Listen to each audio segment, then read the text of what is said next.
नमस्कार। केंद्र सरकार का 9 साल का कार्यकाल पूर्ण होने को लेकर सवाई माधोपुर में आज भाजपा द्वारा व्यापारी सम्मेलन आयोजित किया गया, जिसमें केंद्रीय राज्य मंत्री अश्विनी कुमार चौबे ने शिरकत की। व्यापारी सम्मेलन के दौरान केंद्रीय राज्य मंत्री अश्विनी कुमार चौबे ने मीडिया से रूबरू होते हुए विपक्ष पर जमकर निशाना साधा। 23 जून को बिहार के पटना में आयोजित होने वाली तमाम विपक्षी नेताओं की बैठक को लेकर अश्विनी कुमार चौबे ने कहा कि तमाम विपक्षी नेता मोदी को लेकर परेशान हैं। सभी विपक्षी नेता दिन भर मोदी मोदी करते रहते हैं, क्योंकि मोदी ने उनकी लूट खसोट पर नकेल कस रखी है। अगर मोदी इनको लूट की छूट दे देते तो अच्छा रहता, लेकिन देश में लूट खसोट करने की किसी को छूट नहीं है और जो ऐसा करना चाहेगा उसे जेल की हवा खानी पड़ेगी। उन्होंने कहा कि बिहार में एकत्रित होने वाले तमाम विपक्षी नेता प्रधानमंत्री बनने का ख्वाब देख रहे हैं। सभी नेता प्रधानमंत्री बनना चाहते हैं, लेकिन इनके मुंगेरी लाल के हसीन सपने कभी पूरे नहीं होंगे। इस दौरान उन्होंने बिहार के मुख्यमंत्री नीतीश कुमार पर निशाना साधते हुए कहा कि बिहार के पलटू राम को जनता आगामी चुनावों में पूरी तरह से पलट देगी। राजस्थान के सल्टू राम भी सलट जाएंगे, अयाराम गयाराम सब धरे रह जाएंगे और 2024 में एक बार फिर नरेंद्र मोदी देश के प्रधानमंत्री बनेंगे। बिहार में एकत्रित होने वाले तमाम विपक्षी नेता कभी एक नहीं हो सकते। इस दौरान उन्होंने जातिगत जनगणना को लेकर कहा कि जातिगत जनगणना विकास के लिए हो तो अच्छी बात है, लेकिन अगर राज्य सरकार वोटों की राजनीति के चलते जातिगत जनगणना करा रही है तो ये ठीक नहीं है। राज्य सरकार स्वार्थ के लिए जातिगत जनगणना करती है तो ठीक नहीं है। वही कॉमन सिविल कोड को लेकर उन्होंने कहा कि जब देश को जैसी जरूरत होती है तब सरकार उसी तरह के कानून बनाती है। आज का भारत अपनी जरूरतों के हिसाब से कानून बनाता है, किसी अन्य देश की सहमति नहीं मांगता। उन्होंने कहा कि अगर देश में कॉमन सिविल कोड की आवश्यकता होगी तो उसे भी लाया जाएगा। व्यापारी सम्मेलन के दौरान केंद्रीय राज्य मंत्री अश्विनी कुमार चौबे ने व्यापारियों की संवाद किया और व्यापारियों की समस्या सुनी। साथ ही केंद्र सरकार द्वारा व्यापारियों के हितों को लेकर चलाई जा रही योजनाओं सहित विभिन्न योजनाओं की जानकारी दी। इस दौरान उन्होंने कहा कि आज देश विश्व की 5वीं सबसे बड़ी अर्थव्यवस्था है। देश के इस मुकाम पर पहुंचने में व्यापारी वर्ग का अहम योगदान रहा है। इस दौरान उन्होंने कहा कि पूर्व की कांग्रेस सरकारों ने व्यापारियों को हर तरह से परेशान किया है, लेकिन मोदी सरकार व्यापारियों के साथ ही देश की उन्नति को लेकर काम कर रही है। इस दौरान उन्होंने कांग्रेस पर जमकर निशाना साधा।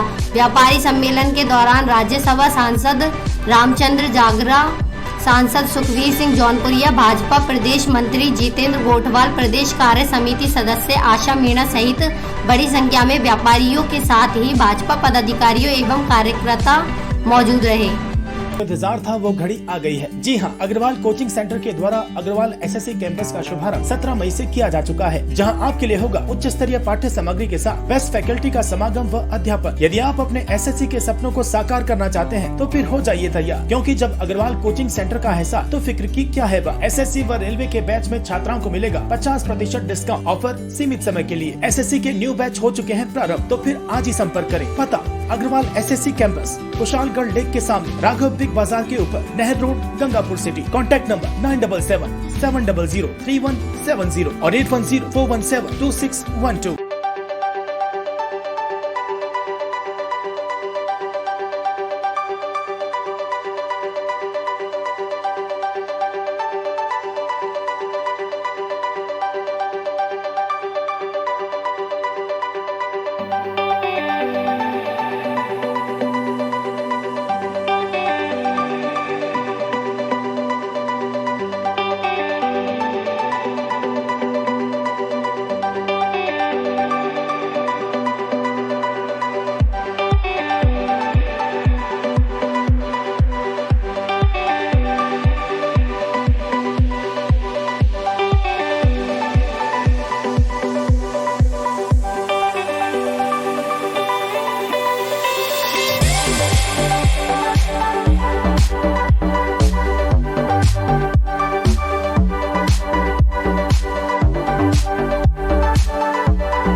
धारा 370 हटाना चाहिए, जो हमने तय किया था समय आते ही हमने हटाया है। कल आवश्यकता लगेगी कॉमन सिविल कोड का तो निश्चित रूप से उस पर भी हम कार्रवाई करेंगे। जनसंख्या नियंत्रीकरण की बात हो रही है, हम उस पर भी काम कर रहे हैं। हमने देश के हर एक मुद्दे को और उसको स्पर्श ही नहीं, उसको अंजाम तक पहुंचाने। सर, बिहार में जातिगत गणना को लेकर के काफ़ी बहस हो रही है, आप किस तरह से देखते हैं इसको? क्या चीज? जातिगत जनगणना को लेकर के। भाई देखो, जाति जनगणना अच्छी बात है विकास के लिए, लेकिन जाति जनगणना केवल स्वार्थ के लिए कि हमको वोट की राजनीति में तुष्टिकरण के लिए, वो जाति गणना वो बेकार है। जाति जनगणना तो यहाँ राष्ट्र स्तर पर एक जनगणना होता ही है, लेकिन अगर राज्य सरकार जाति जनगणना कराती है तो विकास चाहिए, विकास होना चाहिए, ना कि उनका पेट भरना चाहिए। और जाति जनगणना का आधार तुष्टिकरण का नहीं होना चाहिए। ठीक है सर। का भी जिम्मेवारी है, तो मैंने खाद्य आपूर्ति मंत्रालय और दोनों ही मंत्रालय के साथ मैंने बैठक भी किया। यहाँ सुबह हमने फॉरेस्ट के अधिकारियों से बातचीत करके 2-3 बहुत महत्वपूर्ण बात उनको मैंने कहा है कि ये जो त्रिनेत्र भगवान शंकर गणेश का ये धाम है और हमारा फॉरेस्ट का जो है रिजर्व, टाइगर रिजर्व का ये क्षेत्र है, तो वहाँ एक बड़ा विशाल जो है प्रवेश द्वार बने, जहाँ त्रिनेत्र गणेश के साथ साथ ये टाइगर प्रोजेक्ट का वहाँ पर ये बोर्ड बनना चाहिए, बढ़िया हो। और साथ साथ जो गणेश जी को जाने के लिए एक मैंने कहा है कि इसके लिए या तो आप रोपवे को एक टेक्निकल टीम बुला करके रोपवे की व्यवस्था के लिए उस पर अमल करो, और साथ साथ जो एलिवेटेड रोड से ही क्यों नहीं वहाँ तक पहुँच जाए, जिससे कि वृद्ध लोग या ऐसे दिव्यांग लोगों को कठिनाई नहीं हो। लाखों लोग यहाँ सर गणेश का दर्शन कर। सर, रणथंभौर में एक सबसे बड़ी समस्या वहाँ तय हुआ है, तो मुझे लग रहा है कि ऐसे कुछ काम उसी प्रकार से जगह जगह जहाँ ये शंकर भगवान का शिवाड़ में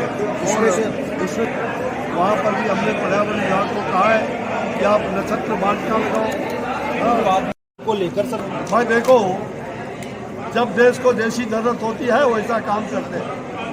हम किसी विदेशी लोगों के सहारे चलने वाला ये भारत नहीं है। भारत स्वाभिमान का भारत है, ये भारत आत्मनिर्भर भारत है।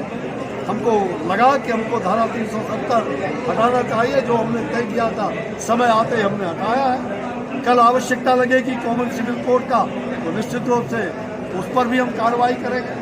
जनसंख्या नियंत्रीकरण की बात हो रही है, हम उस पर भी काम कर रहे हैं। हमने देश के हर एक मुद्दे को और उसको स्पर्श ही नहीं, उसको अंजाम तक पहुंचाने। सर, बिहार में जातिगत गणना को लेकर के काफ़ी बहस हो रही है, आप किस तरह से देखते हैं इसको? क्या चीज? जातिगत जनगणना को लेकर के। भाई देखो, जाति जनगणना अच्छी बात है विकास के लिए, लेकिन जाति जनगणना केवल स्वार्थ के लिए कि हमको वोट की राजनीति में तुष्टिकरण के लिए, वो जाति गणना वो बेकार है। जाति जनगणना तो यहाँ राष्ट्र स्तर पर एक जनगणना होता ही है, लेकिन अगर राज्य सरकार जाति जनगणना कराती है तो विकास चाहिए, विकास होना चाहिए, ना कि उनका पेट भरना चाहिए। और जाति जनगणना का आधार तुष्टिकरण का नहीं होना चाहिए। ठीक है सर। का भी जिम्मेवारी है, तो मैंने खाद्य आपूर्ति मंत्रालय और दोनों ही मंत्रालय के साथ मैंने बैठक भी किया। यहाँ सुबह हमने फॉरेस्ट के अधिकारियों से बातचीत करके 2-3 बहुत महत्वपूर्ण बात उनको मैंने कहा है कि ये जो त्रिनेत्र भगवान शंकर गणेश का ये धाम है और हमारा फॉरेस्ट का जो है रिजर्व, टाइगर रिजर्व का ये क्षेत्र है, तो वहाँ एक बड़ा विशाल जो है प्रवेश द्वार बने, जहाँ त्रिनेत्र गणेश के साथ साथ ये टाइगर प्रोजेक्ट का वहाँ पर ये बोर्ड बनना चाहिए, बढ़िया हो।